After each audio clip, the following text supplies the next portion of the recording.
alinhamento de sequências que recebe x de tamanho m, y de tamanho n e o alfa que tem as penalidades.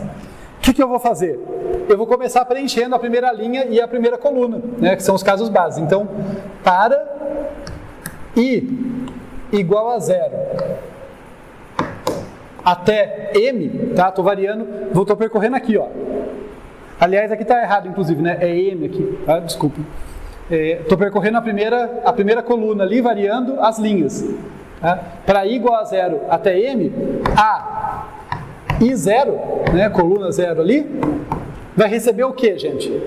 Caso base é 0, aí demonstra como a gente sempre tem que ficar esperto.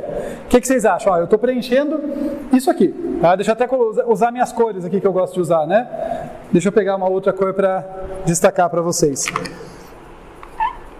Sei lá, um verde e um azul claro aqui, ó. Ó, esse azul claro aqui, essa primeira coluna, é o que eu estou andando aqui, ó. I variando de 0 até m, ó, fixei a coluna 0 e andando em todas as linhas dela. Estou preenchendo isso aqui, caso base. E que valor que eu coloco ali? Vamos interpretar o que significa. O que é I0? Tá? I0 significa que é o custo ótimo, é o menor custo, para alinhar os primeiros i elementos do x, o prefixo do x que vai até a iésima posição, com o y vazio, o y com 0 elementos. Como que eu posso alinhar i caras do x com nenhum cara do y? Dá para alinhar? Na verdade dá. Mas qual recurso? Com espaço. Então eu vou ter que pagar o que aqui? Olha como é interessante. O caso base não é 0 aqui o custo. O caso base vai ser i vezes alpha gap.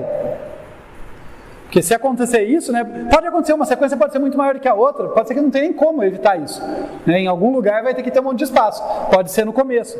Então, isso aqui está dizendo isso, olha, para alinhar i caras do x com 0 caras do y, eu vou pagar i vezes alpha gap. De modo semelhante, para j igual a 0 até n, eu vou ter aqui a 0J, né? Deixa eu pegar outra cor aqui, o verdinho eu não tinha usado. Então, esse cara corresponde ao caso base desse pedaço. E assim, se vocês puderem aprender uma coisa comigo aqui em algoritmos, desenhem para enxergar o que o seu algoritmo está fazendo, tá? De verdade, faz toda a diferença, tá? Eu não faço isso com o colorindo tal à toa. Isso ajuda a entender coisas complexas, tá? Depois que você domina, você às vezes não precisa mais. Mas para dominar uma coisa complexa é super importante. Você saber desenhar ali. Mas beleza, então olha, para J indo de 0 até N, agora eu estou andando nas colunas, né? Eu estou andando no tamanho, no prefixo do Y. E o X aqui não tem ninguém. Então eu vou ter o quê? J vezes alpha gap. É a pergunta assimétrica, né? Olha, se eu tiver que alinhar J caras, os J primeiros caras do Y, com nenhum cara do X, eu vou ter que colocar J espaços ali. Então, vou pagar J vezes alpha gap. Fiz o meu caso base, preenchi os casos base, né? Vejam que eu preenchi 2 vezes a posição 0. Foi só porque I don't care, né? No caso, quando isso aqui é 0, vai ficar 0, 0, eu vou colocar 0 vezes alpha gap, vai dar 0. Aqui também, quando é 0, 0, eu vou preencher de novo. Pode perguntar. Por que você não considera só o caso base do A0? Você não poderia ficar calculado valores que você pode não usar? Eu não considero isso porque olha como que a minha recorrência olha para cá. Ela olha para a esquerda, para baixo e para a esquerda para baixo. Se ela olhasse se só tivesse o roxinho e o laranja, eu ficaria tranquilo de só preencher essa primeira linha. Mas imagina que eu só calculei e essa é uma pergunta muito boa, porque de novo, a recorrência que manda. Eu vou ter que decidir o que vai ser caso base por conta da recorrência. Imagina o que acontece se eu só calcular a primeira linha aqui, por exemplo, colocar 0, não colocar na primeira coluna. Daí eu vou preencher essa posição aqui. Essa posição, ela vai olhar para baixo, beleza, está preenchido. Vai olhar em esquerda para baixo, está preenchido. Vai olhar para a esquerda, não preenchi, tem lixo lá. Ou se eu começasse da primeira, ela ia olhar para fora da tabela, ia dar bobagem também. Tá? Então é por necessidade, de fato é por necessidade, tipo, dependendo de como a minha recorrência está, eu preciso preencher mais ou menos posições ali. Fez sentido? Essa não é uma dúvida? Então beleza, o caso base está resolvido, agora a gente tem que navegar no restante.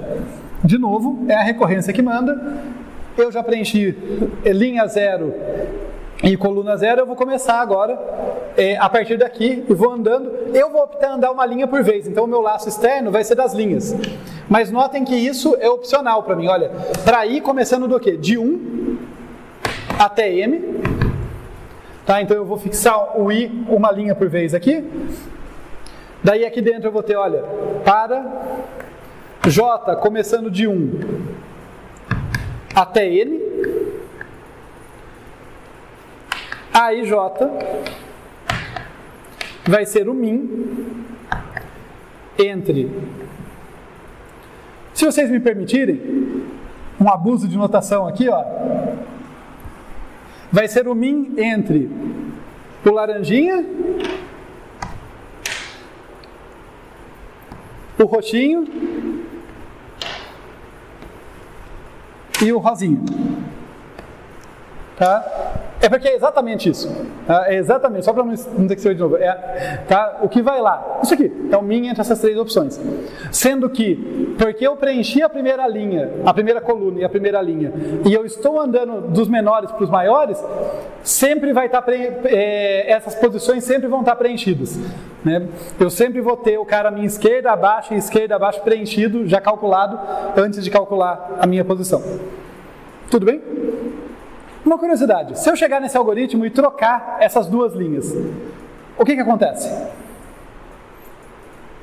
Eu vou só finalizar o algoritmo, pensem aí para ver o que vocês acham que acontece se eu trocar a ordem desses dois laços aqui. Se trocar, acho que é uma coisa porque também vai conseguir ter os três certos, porque ele vai subindo, aí o de baixo vai estar mexido, aí eu consigo pegar da esquerda, de baixo. É isso mesmo. Nesse caso, se eu trocar, não quebra nada. É só a diferença se eu vou preencher linha por linha ou coluna por coluna. Mas uma vez que a base está certa, né, eu tenho a primeira coluna e a primeira linha, eu vou sempre conseguir. Tá? Então, isso aqui é uma ordem, uma escolha arbitrária ali. Daí aqui, só para fechar, eu devolvo o cara da última posição. Devolva a MN. Tá?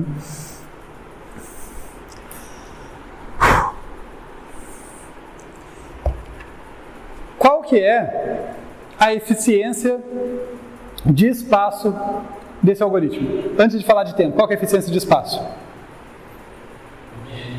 M vezes N, né? Eu tenho uma tabela inteira aqui. M vezes N. A eficiência de tempo também vai ser M vezes N, né? Porque isso aqui é O de M, é θ de M, isso aqui é θ de N, mas aqui eu tenho dois laços alinhados. Né? Então esse cara aqui vai ser θ de N, esse cara aqui é θ de M iterações, mas o número total de operações acaba sendo M vezes N. Né? Ele faz M iterações, mas em cada iteração tem custo N lá dentro, então, né? Sendo que isso aqui é O de 1, né? São três casos ali, mas tudo bem, fazer o switch entre três casos, if, else ali, é tempo constante. Então esse algoritmo leva tempo M vezes N, gasta memória M vezes N, vale o mesmo argumento que eu falei antes. Olha só, eu só preciso, quer dizer, vale o mesmo argumento que eu falei antes?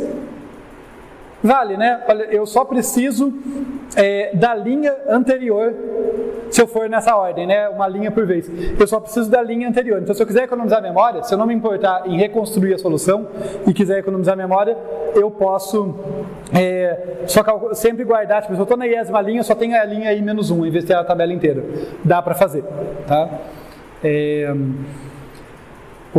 Então dá para economizar a memória, dá para gastar menos memória, embora o tempo continue a mesma coisa. E a reconstrução vai ser semelhante ao que a gente viu antes, aquela engenharia reversa. Eu venho para essa posição e verifico, esse valor é igual esse valor mais alfa de x e yj? Se for, eu sei que foi essa minha escolha. E daí eu vou reconstruindo o alinhamento com base nisso. Tá? Se não, se deu igual a esse valor mais alpha gap. Então eu sei que eu alinhei, no caso aqui, a última posição, o xm, com o espaço. Dá para você fazer o que eu chamo de engenharia reversa, né? E você pega essa tabela preenchida e consegue descobrir qual a solução que foi construída.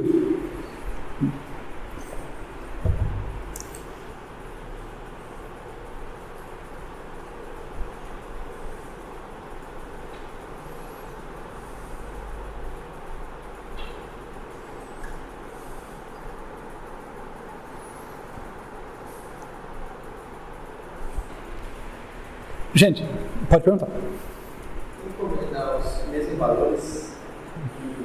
Pode ter empate. Então, não é que ele vai confundir, é que você vai ter mais de uma solução ótima. A interpretação é essa. Se você tiver, no caso da recorrência, tiver empate, até no caso que tem 3, pode ter empate das 3 opções, isso quer dizer que você tem mais de uma maneira de chegar na solução ótima. Qualquer um dos caminhos que você seguir, você vai estar reconstruindo um alinhamento ótimo. Para ver como que isso acontece, até o exemplo que eu tinha colocado, teve um caso, tá? Deixa eu voltar, fazendo um bem pequenininho aqui, ó. A gente estava alinhando algo assim, ó, GG com uma outra sequência que era GG. Tinha mais coisa, mas vamos pegar essa aqui. Percebe? Se eu colocar um espaço aqui, esse é um alinhamento ótimo, né? É o mínimo que dá para fazer. Mas se eu chegar aqui e colocar um espaço aqui, também dá ótimo, né? Se eu chegar e colocar um espaço aqui, também dá ótimo. Essas múltiplas soluções ótimas, elas vão aparecer na tabela, justamente como isso que você observou. Eu posso seguir, eu não sei qual caso que eu segui, mais de um caso leva no mesmo valor. Pode acontecer, não tem problema. Só está indicando que tem jeitos múltiplos de chegar no menor custo. Tranquilo. Uma observação interessante, eu não vou mostrar para vocês, porque eu quero falar de mais um problema, né? Eu não vou mostrar para vocês o pseudocódigo para reconstrução aqui. Minha sugestão, tentem fazer como exercício, depois olhem nas notas de aula como que faz a reconstrução. É parecido com o que a gente viu para conjunto independente de peso máximo, em grafos que são caminhos, tá? É o mesmo espírito da coisa, que a gente começa da última posição e vai fazendo esse teste para saber qual caso da recorrência ocorreu e tal. Mas só uma observação interessante, embora eu não vá fazer o algoritmo, veja que enquanto me custou m vezes n para preencher essa tabela, né, e portanto chegar no valor da solução ótima, para reconstruir vai ser mais barato. Para reconstruir vai ser da ordem de m mais n, tá? E não m vezes n. E por quê? Só para dar intuitivamente, daí fica até como uma dica para vocês pensarem como faz a reconstrução. Se eu estou nessa posição, eu necessariamente, ou eu vou decidir, pelo caso que aconteceu da recorrência, andar para cá, ou para cá, ou para cá. Né? Quer dizer que em cada iteração na reconstrução da solução, na hora de construir o alinhamento, eu vou estar diminuindo ou I, ou J, ou ambos. Então o número de iterações não pode passar de M mais N, porque o I começa igual a M, né, começa na última linha, o J começa igual a N, e em cada iteração pelo menos um deles é diminuído. Pode ser os dois, mas pelo menos um. Né? Então no máximo eu vou ter M iterações para chegar até aqui e N iterações para chegar até lá. Não necessariamente nessa ordem, né? Claro que eu passo pulando tudo ali, mas no máximo M mais N iterações. Então reconstruir é bem mais eficiente do que preencher a tabela.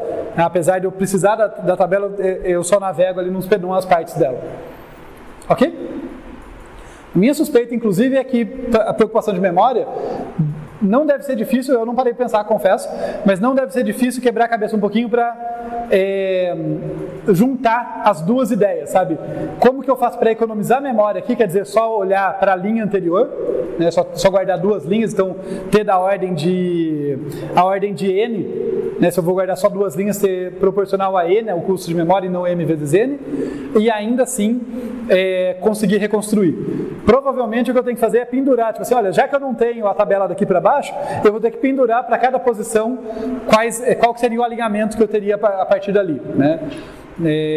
Mas aí tem que ver se isso não acaba custando mais do que guardar a tabela. Então, parece um lugar interessante, se eu quiser economizar memória, deve ter espaço para alguma coisa esperta. Mas deve ser esperto, não deve ser trivial não, deve ter que quebrar um pouco a cabeça.